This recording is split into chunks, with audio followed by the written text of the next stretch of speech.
Écoute voir. Une émission pour et par les jeunes. Proposée par Forgy, la Fédération de maisons de jeunes et organisations de jeunesse. Avec le soutien de la communauté française Wallonie-Bruxelles. Bonjour et nous voilà partis pour une nouvelle émission Écoute voir et nous sommes avec Marie. Bonjour. Avec Larbi. Bonjour. Et avec Jean-Paul. Bonjour Jean-Paul. Bonjour tout le monde. Alors nous avons accueilli un nouveau collaborateur dans notre équipe de Forgy. Bonjour Larbi. Bonjour. Alors, première question Aurore. Alors comment te sens-tu Larbi? Quelles sont tes premières impressions ici à Forgy? Pour l'instant, je me sens très bien. J'ai bien été intégré au sein de l'équipe de Forgy. Il y a forcément une très bonne ambiance et la dynamique de travail, elle est très positive. Connais-tu le monde des maisons de jeunes? Le monde des maisons de jeunes, pour ma part, elle m'est pas très étranger. J'ai une expérience de terrain tout d'abord en tant qu'animateur et puis j'ai été coordinateur d'une maison de jeunes. Donc forcément, à ce niveau-là, donc ce n'est pas très étranger pour ma part. Alors peux-tu nous parler de ta mission ici à Forgy? Oui, donc je suis chargé de mission dans le domaine de l'insertion sociale et professionnelle. Donc d'essayer de voir un petit peu ce qui se fait au niveau des maisons de jeunes avec cette thématique-là, donc cette thématique de l'emploi. Donc dans un premier temps, donc je fais un petit peu le tour de toutes les maisons de jeunes au niveau du Hainaut et j'essaye de faire un état des lieux et voir plus spécifiquement ce qui se fait en matière d'emploi. Donc ça, c'est un petit peu ma mission de départ. Et que vas-tu apporter à Forgy? Pour l'instant, j'essaye en tout cas de m'intégrer au niveau de l'équipe. Donc, comme je l'ai dit tout à l'heure, donc ça se passe très très bien. Mais au niveau de ma mission, c'est vrai que pour l'instant, j'essaye d'un petit peu de voir un petit peu ce que je pourrais apporter. Donc, comme je viens de le dire, dans un premier temps, je fais le tour des maisons de jeunes. Mais c'est vrai que c'est seulement à partir de janvier, février, que je verrai beaucoup plus clair au niveau de ma mission. Parce que pour l'instant, effectivement, donc, au niveau des projets, donc, je ne suis pas encore à 100% là-dedans, vu que je fais simplement le tour des maisons de jeunes. Mais vu, je dirais, mon expérience au niveau des maisons de jeunes que j'ai acquis sur le terrain et par rapport à ma formation scolaire, notamment j'ai un graduat en insertion sociale et professionnelle. Donc ça ne peut être que bénéfique, je dirais, pour Forgy.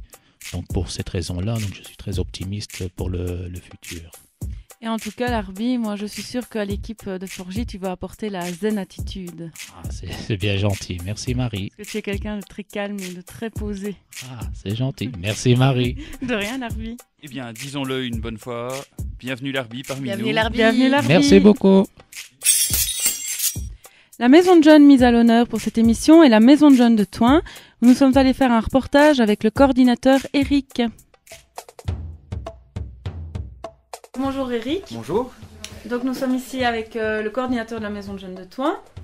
Alors, d'un point de vue historique, comment a été créée cette maison de jeunes? La maison des jeunes a existé pendant un certain temps dans les années 70 sur le dessus de Thoin et n'a plus existé après. Donc l'AMO, donc l'aide au milieu ouvert de Thoin, avec l'avis des jeunes, a essayé de relancer justement la réouverture d'une maison des jeunes. Et je vous dis maintenant, ça fait 2 ans qu'elle roule. Quelles sont les activités que vous proposez ici à la MJ de Thoin? Dans un premier temps, on essaye de privilégier l'accueil, étant donné que nous sommes en niveau 3. Et donc on doit faire nombreuses heures d'accueil. De ce fait, on essaye de vraiment optimaliser cet accueil et le projet part directement du jeune. Donc le jeune vient, il est accueilli. Par rapport à ça, il y a une boîte à idées et à ce moment-là, une idée émerge et on donne un coup de main aux jeunes à développer cette idée. Ou sinon, on lance des pistes aussi. Tout est possible, donc on a un kicker, on a un ping-pong, chose qui marche assez bien étant donné qu'on fait assez bien de tournois sur l'année. On fait des tournois de pétanque, on va aussi au théâtre parce qu'on a aussi des collaborations avec le centre culturel ici de Thoin, l'infotourisme. On a recréé aussi la plaine de jeux qui n'existait plus depuis 15 ans, on les a relancés cette année. On est allé en Provence avec les jeunes aussi, avec un projet qui est venu d'un accueil et sur lequel on a émergé différents projets pour gagner un peu d'argent. Et la totalité de cet argent a fait que les jeunes ont pu partir en Provence. Ce même groupe de jeunes relance le défi de partir au Sénégal l'année prochaine, et c'est pour ça qu'aujourd'hui on fait un concert rap pour justement essayer de relancer ce voyage. Quelles sont les infrastructures mises à disposition pour les jeunes? Au niveau des infrastructures, pour l'instant, nous avons ici la Maison des Jeunes, nous avons une grande collaboration avec l'AMO, et nous avons une énorme collaboration aussi avec la ville de Thoin et la Cité de l'Enfance. Donc au niveau matériel, au niveau infrastructure, etc., on dispose pour l'instant de la Maison des Jeunes qui est ici, mais différentes salles qui est mises à notre disposition dans l'entité, donc Gauzé, les Hauts-Trieux ici, la Demi-Lune, la Pisque aussi à Gauzé. Donc voilà un petit peu, on peut vraiment jongler avec tout. De ce fait, ici, normalement, devait naître un atelier breakdance, mais dans l'infrastructure actuelle de la Maison des Jeunes, c'est assez difficile. Donc on a une collaboration avec la ville de Thoin qui fait qu'on peut avoir une salle entièrement gratuite pour que les jeunes puissent développer cet atelier de breakdance. Comment se passe l'accueil d'un jeune? L'accueil d'un jeune, c'est très simple. Déjà, on accueille des jeunes de 12 à 26 ans. Le jeune passe la porte, on se présente et on discute avec lui. On lui explique un petit peu le règlement d'ordre intérieur qui est un peu obligatoire dans une maison des jeunes. On lui explique comment on fonctionne, on lui explique le système de la boîte à idées et de là développe une certaine confiance avec le jeune. Donc c'est ce qu'on appelle clairement l'accueil. De ce fait, le jeune se sent à l'aise et peut développer justement des projets ou peut aussi développer avec des amis. Donc à chaque fois on ne développe pas le projet d'un seul jeune mais d'un groupe de jeunes. Et donc évidemment tout part de l'accueil. Dans 5 ans, comment vois-tu la maison de jeunes? Il faut savoir que la maison de jeunes a rentré différents dossiers. Le premier déjà pour ma reconnaissance, le deuxième pour l'achat d'un bâtiment dans Thoin Centre. Et on va jouer la carte de la décentralisation qui est très simple. On va garder cette antenne-ci dans les bâtiments que vous êtes aujourd'hui.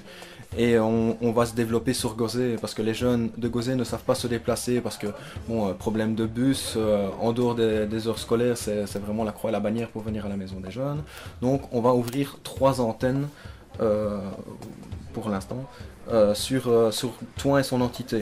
Donc on a acheté dans Thoin Centre, c'est bien ce que j'ai dit, mais on sera seulement ouvert l'année prochaine, étant donné qu'il y a énormément de travaux, et donc développer différentes et des nouvelles activités.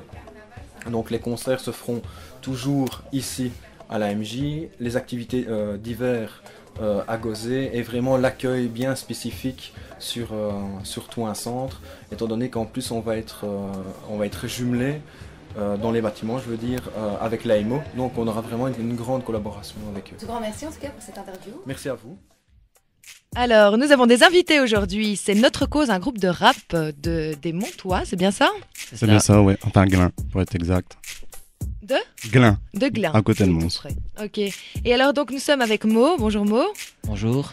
Nous sommes avec DJXL. Bonjour DJXL. Nous sommes avec Simon Delez. Bonjour. Bonjour. Et nous sommes avec El Rapaz. C'est bien ça, ouais. Bonjour. Alors, qui êtes-vous? D'où venez-vous? Pour ma part, El Rapaz, donc moi je viens de Glin, comme le reste de l'équipe sauf Simon Dels. Donc moi en fait je rappe, j'écris mes textes, je compose aussi un petit peu des instrumentales, je touche un petit peu à tout dans le groupe. Voilà. Moi DJXL, comme le nom le dit, DJ du groupe. Moi c'est tout ce qui est sur la scène, scratch et tout, donc j'enchaîne tous les sons pour les concerts, donc voilà. Voilà, donc moi, Simon Dels, je viens d'Alouvière et moi je m'occupe de tout ce qui est instrumental du groupe aussi, quoi. Donc, voilà, moi c'est Mo, je viens de Glin. Moi en fait je suis auteur-interprète, moi je suis chanteur et rappeur, donc voilà quoi. Et depuis quand rappez-vous? Depuis quand on rappe? En fait le groupe existe depuis 99, donc on rappe depuis 99.